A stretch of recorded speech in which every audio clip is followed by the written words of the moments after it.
ya. Belum masuk, tunggu saja. Assalamualaikum. Waalaikumsalam. Oh iya, apa sih wan prestasi itu? Jadi, wanprestasi adalah istilah yang berasal dari bahasa Belanda, wanprestatie, yang artinya tidak dipenuhinya prestasi atau kewajiban dalam suatu perjanjian. Wanprestasi dapat terjadi ketika salah satu pihak dalam perjanjian tidak memenuhi kewajibannya, melakukan kelalaian, atau ingkar janji. Wanprestasi dapat juga terjadi ketika salah satu pihak melakukan sesuatu yang tidak boleh dilakukan menurut perjanjian. Wanprestasi secara sederhana dapat diartikan sebagai perbuatan tidak menepati perjanjian yang telah disepakati. Para ahli hukum sepakat bahwa wanprestasi ada 4 macam. Yang pertama, tidak berprestasi sama sekali. Yang kedua, berprestasi tetapi tidak tepat waktu. Yang ketiga, berprestasi tetapi tidak sesuai perjanjian. Yang keempat, melakukan hal yang dilarang dalam perjanjian. Lalu, apa penyebab dan istilah wanprestasi? Penyebab terjadinya wanprestasi. Adapun beberapa faktor yang menjadi penyebab terjadinya wanprestasi, yaitu yang pertama, adanya kelalaian debitur atau nasabah. Kerugian itu dapat dipersalahkan kepada debitur jika ada unsur kesengajaan atau kelalaian dalam peristiwa yang merugikan pada diri debitur yang dapat dipertanggungjawabkan kepadanya. Selanjutnya yaitu karena adanya keadaan memaksa atau force majeure. Keadaan memaksa di sini ialah keadaan yang tidak dapat dipenuhinya prestasi oleh pihak debitur karena terjadi suatu peristiwa yang memang bukan karena kesalahannya sendiri. Seperti peristiwa yang tidak dapat diketahui atau tidak dapat diduga akan terjadi pada waktu membuat perikatan. Adapun istilah-istilah yang ada di dalam wanprestasi adalah yang pertama yaitu prestasi. Prestasi adalah sesuatu yang wajib dipenuhi dalam suatu perjanjian. Sederhananya, prestasi bisa disamakan dengan kewajiban. Bentuknya bisa memberikan sesuatu, berbuat sesuatu, dan tidak berbuat sesuatu. Yang kedua yaitu debitur. Debitur merupakan pihak yang memiliki hutang. Nah, hutang di sini bisa kita maknai sebagai bentuk prestasinya, baik dalam bentuk memberikan sesuatu, berbuat sesuatu, tidak berbuat sesuatu. Kalau misal kita punya hutang, berarti kita bisa dikatakan berprestasi jika kita mau membayar hutang. Dan yang ketiga yaitu kreditur. Kreditur adalah pihak yang wajib menerima prestasi dari debitur. Contoh gampangnya yaitu bank sebagai pemberi kredit. Terus, bagaimana penyelesaian atau problem solving dalam kasus wanprestasi? Dikarenakan kasus wanprestasi masuk dalam ranah hukum perdata, maka cara penyelesaian hukum kasus wanprestasi dapat dilakukan dengan beberapa mekanisme hukum. 1. Melakukan mediasi. Mediasi adalah salah satu cara perundingan yang dapat ditempuh secara damai oleh para pihak untuk menyelesaikan kasus wanprestasi dengan cara baik-baik. Dalam mediasi tersebut, Anda dapat melakukan addendum atau perubahan kontrak dengan tujuan mendapatkan win-win solution. 2. Mengirimkan somasi. Somasi merupakan surat yang berisi teguran kepada pihak yang telah wanprestasi atau ingkar janji agar melaksanakan prestasinya dalam jangka waktu yang ditentukan dalam somasi tersebut. Apabila pihak yang disomasi tidak melaksanakan somasi tersebut, maka pihak yang dirugikan dapat mengajukan upaya hukum selanjutnya. Yang ketiga, mengajukan gugatan perdata ke pengadilan.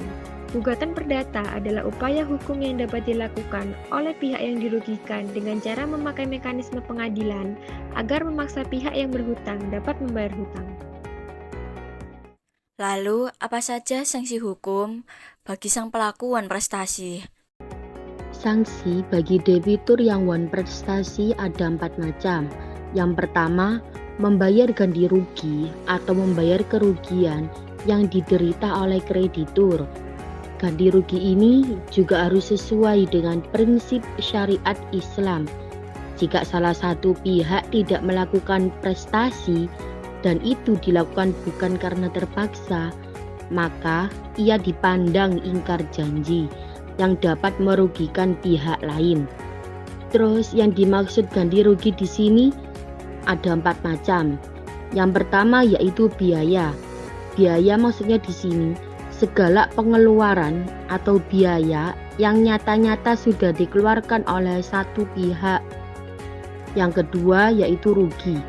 Kerugian karena kerusakan barang-barang kepunyaan kreditur yang diakibatkan oleh kelalaian debitur. Yang ketiga, bunga. Kerugian yang berupa kehilangan keuntungan yang sudah dibayangkan atau dihitung oleh kreditur. Sanksi wan prestasi yang kedua yaitu pembatalan perjanjian. Pembatalan perjanjian berarti bahwa perjanjian tersebut dinyatakan tidak berlaku atau dihentikan sehingga tidak memiliki kekuatan hukum lagi. Pembatalan ini bisa terjadi karena berbagai alasan, seperti pelanggaran ketentuan perjanjian oleh salah satu pihak, kesepakatan bersama untuk mengakhiri perjanjian, atau karena perjanjian tersebut terbukti melanggar hukum atau aturan yang berlaku. Yang ketiga yaitu peralihan resiko. Peralihan resiko adalah proses di mana tanggung jawab atas potensi kerugian atau kerusakan dipindahkan dari satu pihak ke pihak lain. Sanksi selanjutnya yang keempat yaitu membayar biaya perkara jika sampai diperkarakan di pengadilan. Membayar biaya perkara jika sampai diperkarakan di pengadilan berarti bahwa salah satu pihak dalam suatu sengketa hukum bertanggung jawab untuk menanggung semua biaya yang terkait dengan proses pengadilan, seperti biaya pendaftaran gugatan, biaya pengacara, biaya administrasi, biaya saksi ahli, dan masih banyak lagi. Ada nggak contoh kasus wan prestasi dan cara penyelesaiannya? Contoh kasusnya yaitu seorang kontraktor PT Bangun Sejahtera menandatangani kontrak dengan PT Proyek Sukses untuk membangun sebuah gedung perkantoran dalam waktu 12 bulan. Sesuai perjanjian, PT Bangun Sejahtera harus menyelesaikan pembangunan dan menyerahkan gedung dalam keadaan siap pakai pada tanggal 1 Januari 2024. Namun, pada tanggal yang telah ditentukan, proyek tersebut baru selesai hanya 70%. Cara penyelesaiannya itu ada 5. Yang pertama, negosiasi. Di sini, pihak PT Proyek Sukses dapat mengajak PT Bangun Sejahtera untuk bernegosiasi dan mencari solusi bersama. Misalnya, menegosiasikan perpanjangan waktu penyelesaian dengan kompensasi tertentu atau mempercepat penyelesaian proyek dengan tambahan sumber daya. Contohnya itu kayak PT Proyek Sukses memberikan tambahan waktu 3 bulan kepada PT Bangun Sejahtera dengan syarat adanya potongan pembayaran sebesar 5% sebagai kompensasi keterlambatan. Selanjutnya yaitu yang kedua, mediasi. Maksudnya di sini adalah jika negosiasi tidak mencapai kesepakatan, kedua pihak dapat meminta bantuan mediator profesional untuk membantu mencapai solusi yang diterima kedua belah pihak. Contohnya, mediator ini dapat membantu menemukan jalan tengah, seperti PT Bangun Sejahtera menyelesaikan proyek dalam waktu 2 bulan dengan tambahan biaya percepatan yang ditanggung oleh PT Bangun Sejahtera sendiri. Selanjutnya yaitu yang ketiga, arbitrase. Maksudnya di sini adalah pihak-pihak yang berselisih dapat menyetujui untuk menyelesaikan perselisihan melalui arbitrase yang hasilnya mengikat dan final. Contohnya seperti arbitrase memutuskan bahwa PT Bangun Sejahtera harus menyelesaikan proyek dalam 3 bulan dan membayar denda 10% dari nilai kontrak kepada PT Proyek Sukses atas keterlambatan tersebut. Selanjutnya yaitu yang keempat, pengadilan.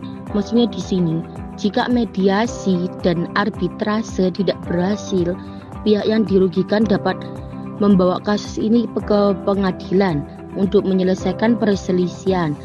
Seperti contoh, PT Proyek Sukses menggugat PT Bangun Sejahtera di pengadilan untuk mendapatkan ganti rugi atas kerugian yang diderita akibat keterlambatan proyek. Pengadilan memutuskan bahwa PT Bangun Sejahtera harus membayar kompensasi kepada PT Proyek Sukses sebesar 15% dari nilai kontrak dan menyelesaikan proyek dalam 2 bulan. Yang kelima yaitu kompromi atau pengakuan kesalahan. Maksudnya di sini PT Bangun Sejahtera dapat mengakui kesalahannya dan mencapai kesepakatan kompromi dengan PT Proyek Sukses.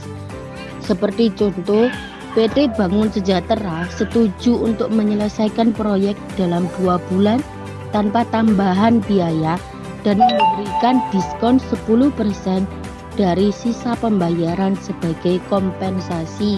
Kesimpulannya di sini adalah dalam kasus wan prestasi, berbagai metode penyelesaian dapat diterapkan sesuai dengan kesepakatan dan kondisi kedua belah pihak. Penyelesaian secara damai melalui negosiasi atau mediasi seringkali lebih disarankan sebelum melanjutkan ke langkah hukum yang lebih formal seperti arbitrase atau pengadilan. Gimana teman-teman? Udah paham kan terkait wan prestasi?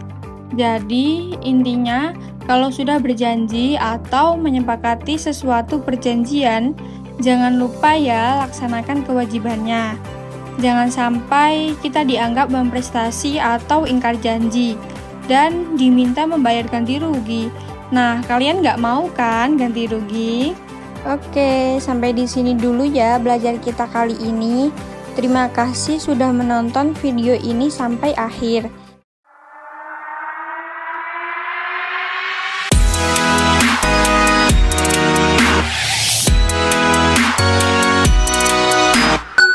Saya Nastiti Dini Lestari dengan NIM 050204230048.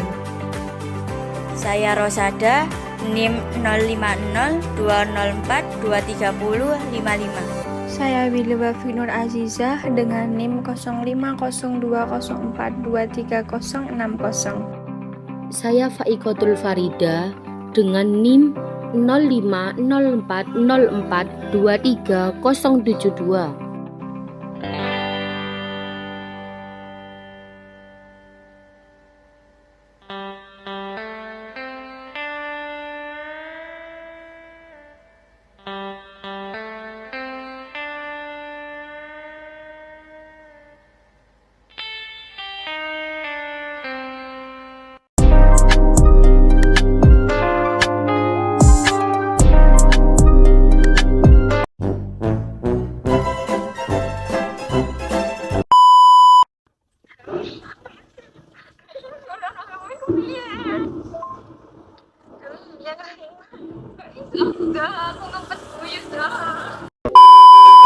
Saya Faikotul Farida dengan NIM 050404230072.